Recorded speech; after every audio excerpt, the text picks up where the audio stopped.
Hey everybody, Douglas Blair Roberts here, Super Vader 400, the brown skin human, come back at you with another anime intro video. This is just a short remade intro for my YouTube channel. Like I said in my cartoon intro, for some odd reason, one of the Sonic songs I use, what I'm made of, at least the version I use, which is the Crush 40 YouTube upload. For some odd reason, even though that song and the other uploads of that song never had a copyright, for some odd reason that one does, and I use that one a lot now since that one appears the most when I search for this song.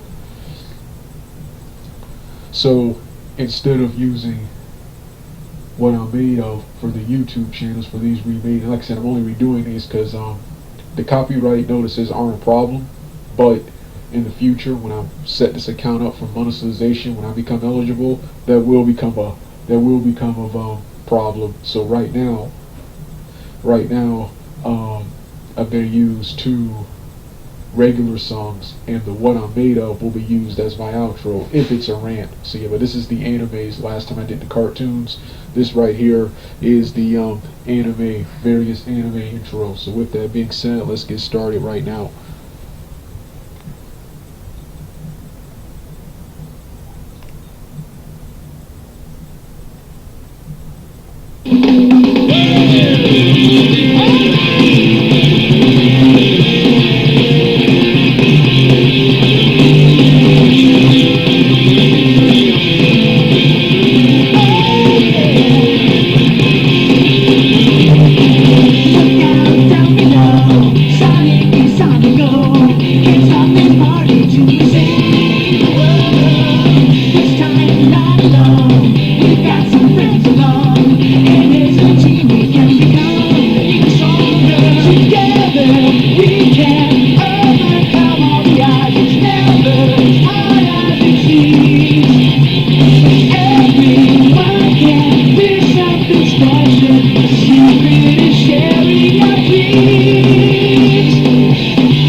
Hey everybody, it's now time for the super large webcam portion of my review of the July 8th, really the July 9th, Saturday, Sunday edition of Toonami.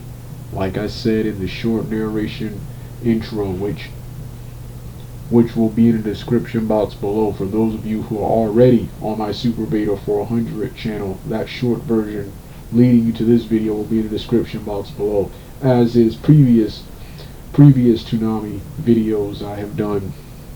This is the brand new, this is the larger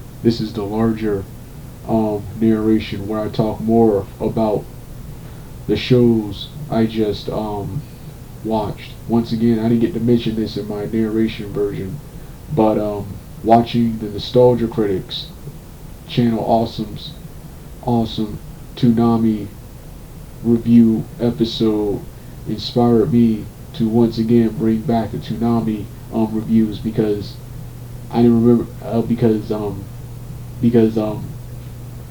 because not only did I always want to do a review retrospective of the past eras of Toonami, but I've been trying to review the Toonami for the past couple of years, but I've just been too tired and just been tuning Toonami in and out, because like I said, in 2014 I stopped watching Toonami after they premiered Dragon Ball Z Kai and Dragon Ball Super.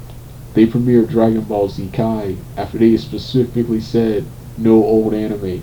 Just because you give Dragon Ball Z Kai a new paint, the original Dragon Ball Z anime, a new paint job, a new remastered paint job and remastered animation, which the DVDs and Blu-rays have done 3 times, doesn't make it a new new show. That is still an old show. So, and it was there when I saw that. I guess now is every channel is about ratings and money. Every television show is about ratings and money. But when I saw that they didn't care about the true legacy of Toonami and the true legacy of anime, that's when I decided to stop watching Toonami. But from 2012 through 14, I stopped in 2014. I was a huge watcher of this brand new Toonami. Was loving everything they were doing. I had also stopped watching Toonami when I saw that they were not trying to be better than what they were. And that was, how about you get early on Saturday nights, like 7 to 11, like it used to be? Or how about you try to get, this will never happen, how about you try to get back to weeknights? How are you gonna save Cartoon Network and make Cartoon Network good again when Cartoon Network is garbage from Sunday through Friday, but on Saturday, the late night depth slot, Toonami is gonna save Cartoon Network. So Cartoon Network will be terrible from Sunday through Friday, but late night Saturday, early Sunday morning, you get to watch all of these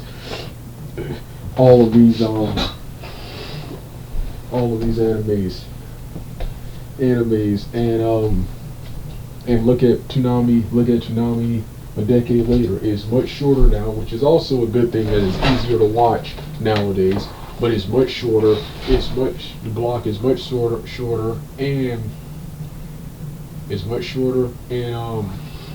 ratings for Cartoon Network and Adult Swim, and for television in general. But for Cartoon Network and Adult Swim, it's no excuse.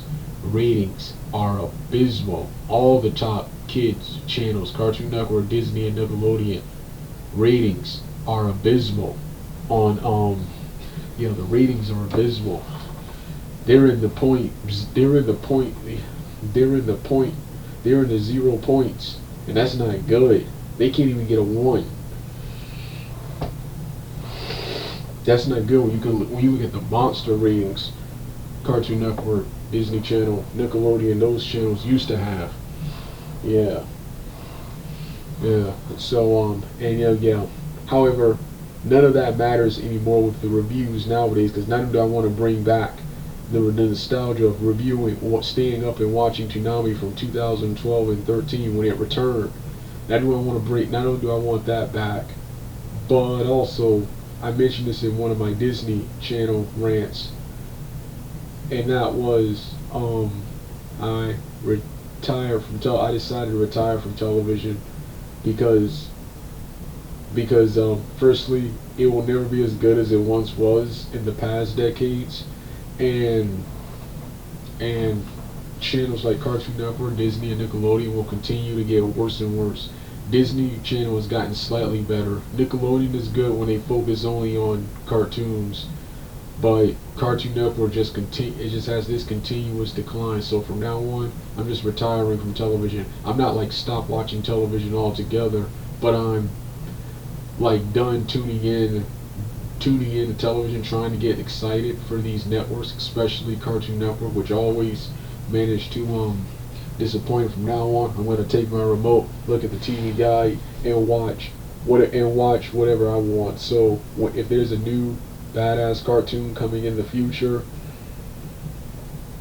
I also go to Wikipedia and the internet to see what's coming in the future. I'll watch that, but I'm not going to sit around all day watching a channel that's terrible until all my demands are met. And they will never be met. That's Cartoon Network and Adult Swim be split up into different channels, or Cartoon Network or Adult Swim giving Cartoon Network most of its half-hour time, giving Cartoon Network most of its time slot back, and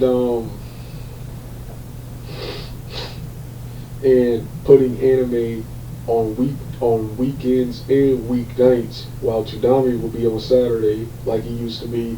But yeah, none of that is happening. So yeah, but like I said, back then I wanted Toonami to become bigger and better.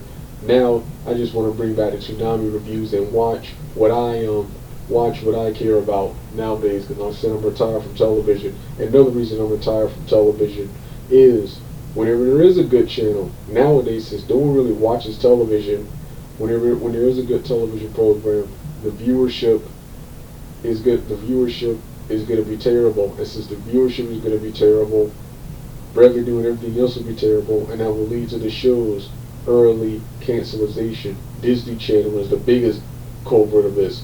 Cartoon Network and Nickelodeon at least let it run for a while before they decide to pull the plug on the show. Disney cancels them right away. But that's another reason. So when there is something in this generation that is good, this time period that is good, it's due to early cancellation because it doesn't have the revenue or the fanfare or the rating or the box office ratings the shows and franchises of the past decades did. So that's why my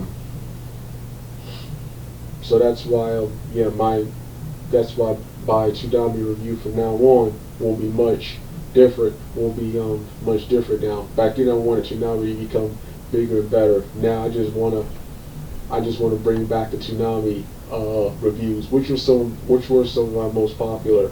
So here we go. Like I said in part one, Toonami, they got a brand new updated paint job for 2023. But other than that, it is basically the same. Voice actor is still the same.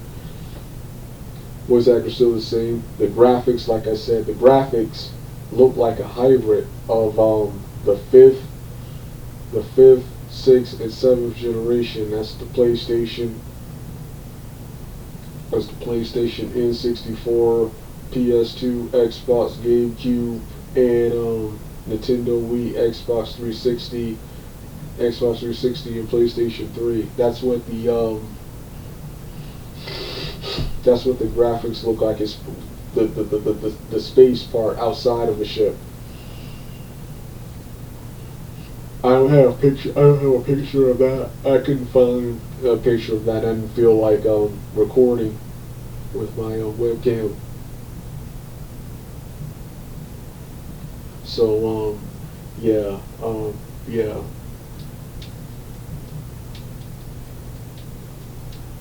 So yeah, and last but not least, I decided to also return to reviews because, as you know, Dragon Ball Z Kai and Dragon Ball Super are now gone from the network.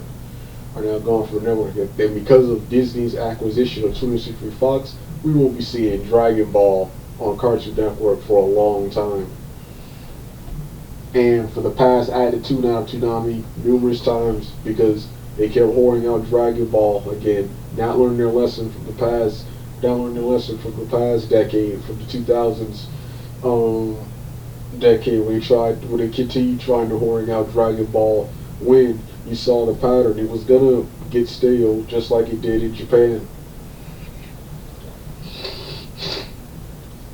So yeah, now we're back in this lineup right here. Like I said in the short part one narration, it's small, but it's easier to watch, and the lineup is pretty good. Starting it off is a brand new Superman television series called My Adventures with Lois Lane, which watched both up already 2 episodes in, and I am hooked. This is a cross between Smallville, Superman, the animated series, Legion of Heroes,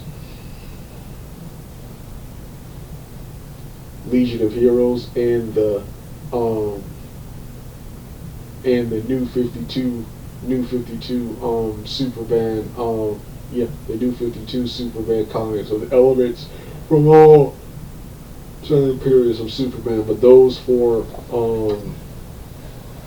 the most, like I said, episode one episode one was okay. Two was way better. In episode one, it was mostly about Lois Lane.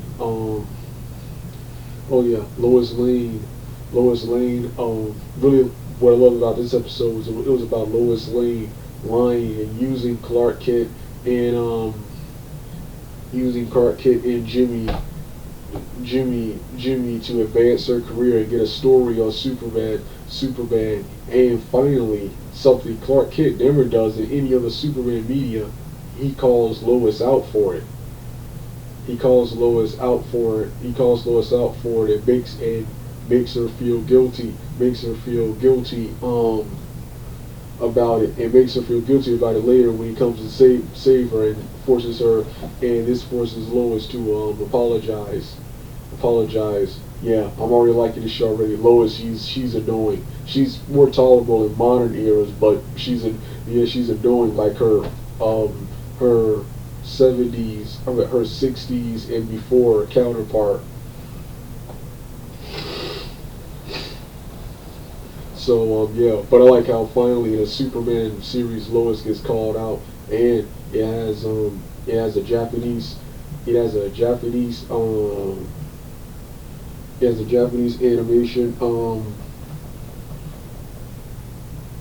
animation style, and of course the action is similar to the other Superman cartoons, as this cartoon is already, and we're only 2 episodes in, it's already dark and violent. It's going to get even more darker and violent as it moves along. Then you got episode 2 where Superman fights some electromagnet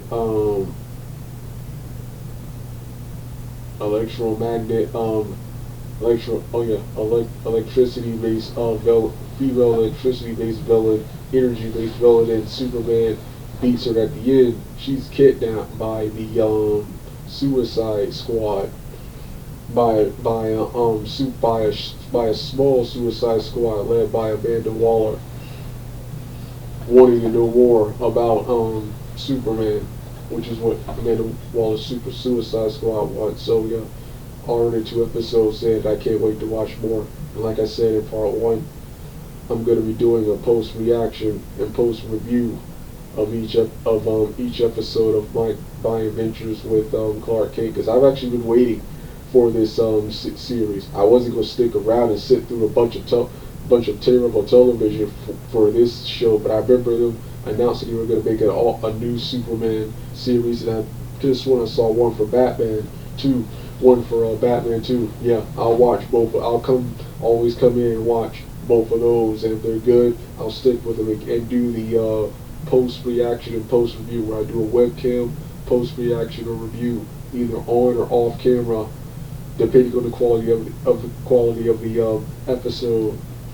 I debuted this with my Disney Channel sitcom, Disney Channel late 2010s, early 2020s sitcom reviews. I'll be debuting it for this Superman television series, the brand new Superman television series. So yeah, that was my adventures with Superman. The next show, of course, was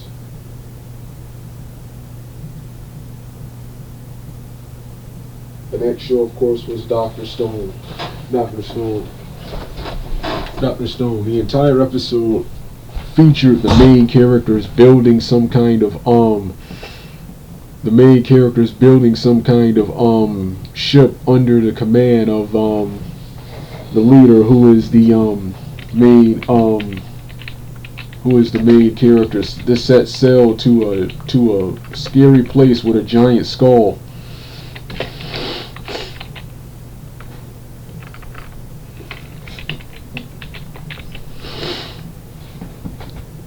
And one such character, a blonde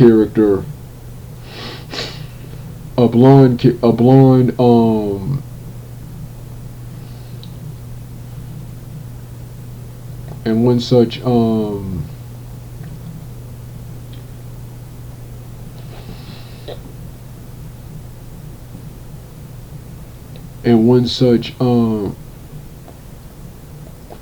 character, a blonde character who wants to be brave, who is cowardly, but he wants to be brave to impress a girl named Riri. His name is Jinro. Wants to, he at first refuses to set sail on the ship, but then at the last minute has a change of heart and fakes bravery by going into the water, and even though he's close to drowning, he doesn't give up. He swims all the way to where the ship is, but doesn't make it. But one of the people see him there and jumps into the water after him and barely picks him on the ship. And then the Jinru guys admired by everyone for proving them wrong. Everyone thought he was a sniveling coward. But they're happy that he decided to join them on this adventure right here. It was mostly just these guys talking, building stuff and talking about strategy. There was no fights or demonstration of any like superpowers, but I'm pretty sure we will be getting that in the upcoming episodes.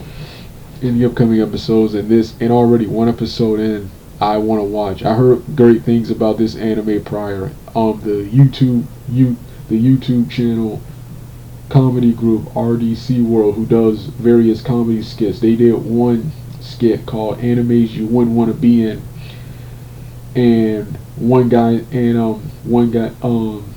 suggested Dr. Stone, and so they all got into costume for the Dr. Stone skit, and that skit alone made me want to check out the actual Dr. Stone, and already I'm not disappointed. I've only watched one episode, and I want to watch and read more. So yeah, Dr. Stone. So yeah, Dr. Stone. Then the next show was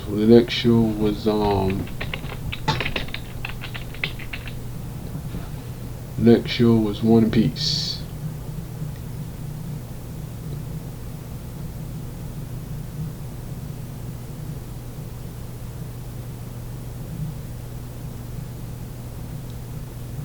Now, the episode I watched,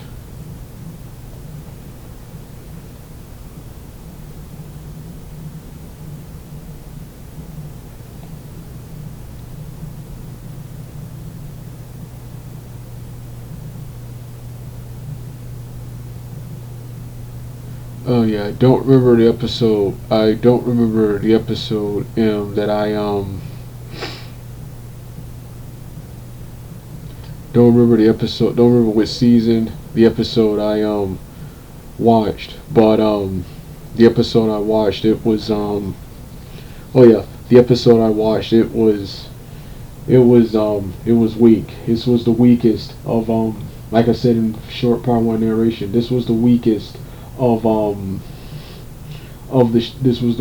the premieres tonight. It featured a traumatized kid who wouldn't stop overacting both this kid character and his voice actor in real life.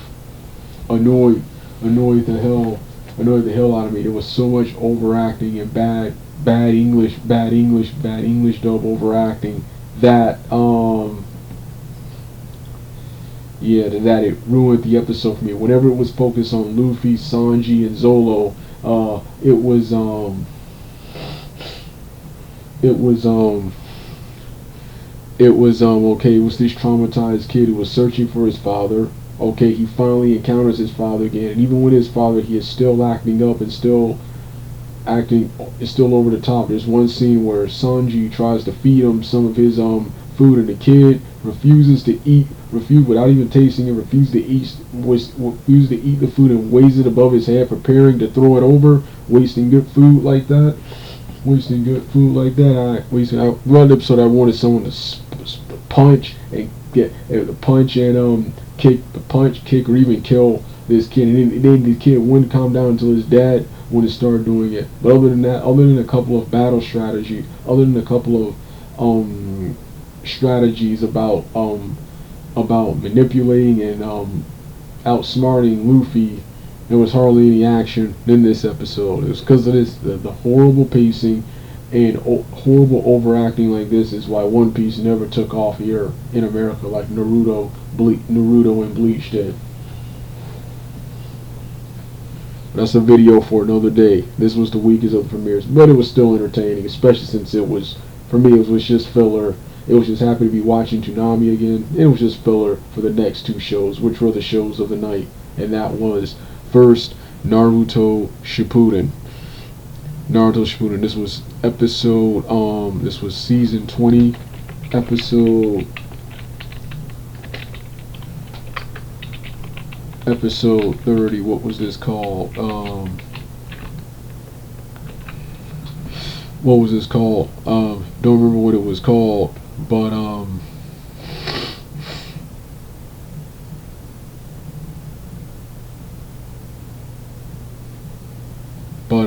in this particular episode right here, oh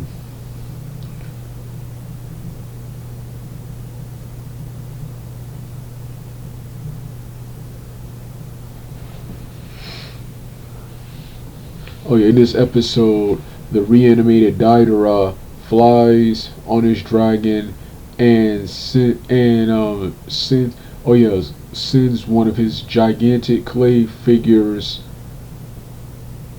drops one of his gigantic clay figures onto a group of sand, a group of it looked like Leaf Village, but according to Wikipedia, it was Sand Ninja, and kills each of them. And Zetsu watches it and discusses it with Daidara. In a more plot, Naruto, Rock Lee, Tenten, and Neji and Shikamaru are stuck. I think they're stuck in Madara's infinite Tsukuyomi, something like that. Infinite Tsukuyomi, like that, because they're trying to rescue Sasuke. They're trying to rescue Sasuke, who is looking to meet up with Orochimaru, or Orochimaru is looking to meet up with him. I don't remember in great detail. There was so much happening at once, but the most memorable part of this episode, where each of them are fighting a mind-controlled Anbu Black Ops squad led by Uncle, led by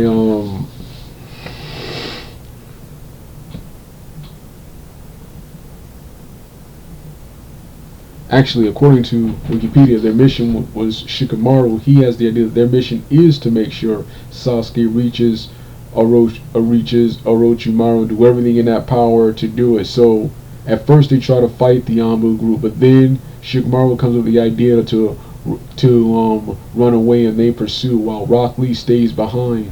Rock Lee stays behind and takes on each of them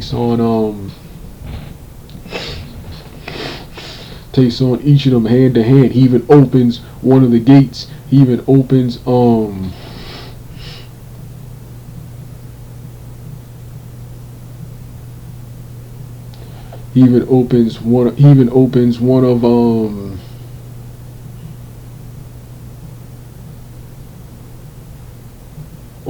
of the gates. They didn't catch up with the group. Orochimaru, he waits for Sasuke, and The episode ends with Naruto, Neji, and Shikamaru continue to give chase. Thank you, Wikipedia.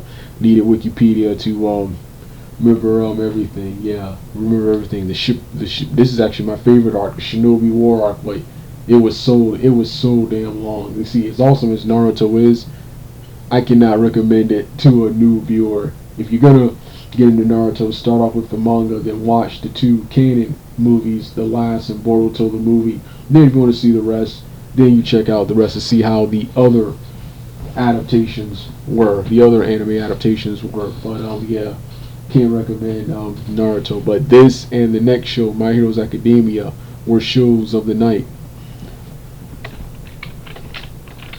Then we have My Hero's Academia. My Hero's Academia. This episode, this was season 6, episode 9. Episode 9. Don't remember the title. I'm on Wikipedia right now.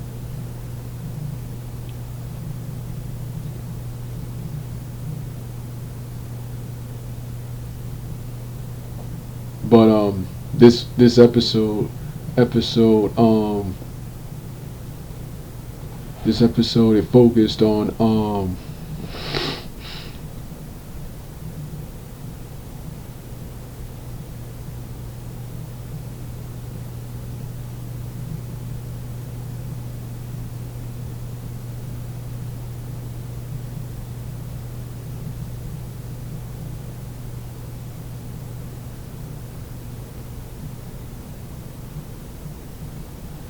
yeah. Yeah, in this episode focused. It was episode 9. Oh yeah, Katsugo, Bakugo Katsuki Rising is what it was called. And in this episode right here, Bakugo. Oh yeah, the episode focuses on Bakugo and Deku. Some of the other heroes appear, but it's mostly Bakugo and Deku. All Might. This whole episode focuses on Bakugo's redemption, because throughout his life, throughout this series, Bakugo has been a bully to Deku,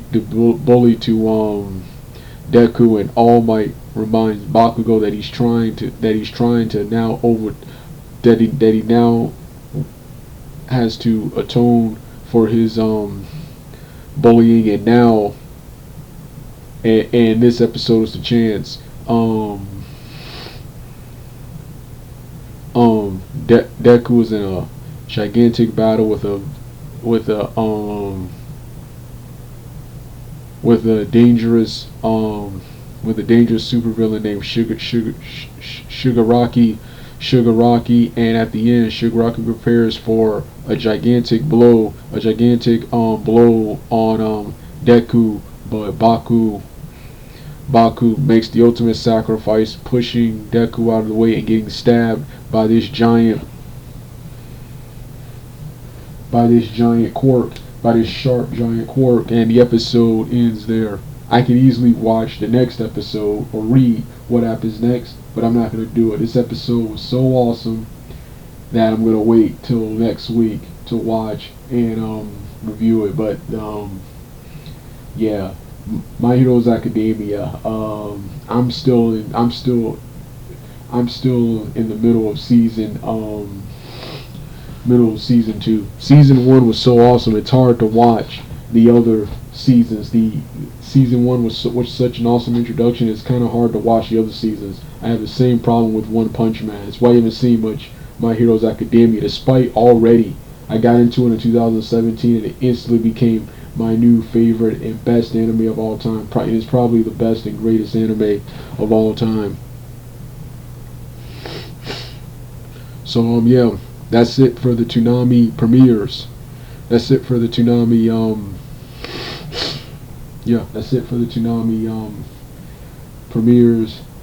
premieres, and this is it for my July 8th and 9th, Saturday and Sunday Toonami review. Like I said, the lineup is small. It was a good night of episodes with the exception of One Piece, but at least it's easier to watch, and I'm happy to be reviewing and talking about Toonami again, one of my all-time one of my all-time most popular videos. And I don't care how big or small Toonami gets. I just I want to have a good time staying up Saturday night and watching and reviewing and bringing you my subscribers and myself and entertaining myself by reviewing Toonami each and every night. So yeah, I'm happy I have this back, and I will definitely check out more of these animes like Dr. Stone and stuff. So yeah, this was the larger narration portion. It ended up being 30 plus minutes long. Once again, the links to my previous reviews and the narration review intro will be in the description box below, as will my next one, which is the real life superhero webcam review. So with that being said, you want to hear the rest of the music, turn the video off right now.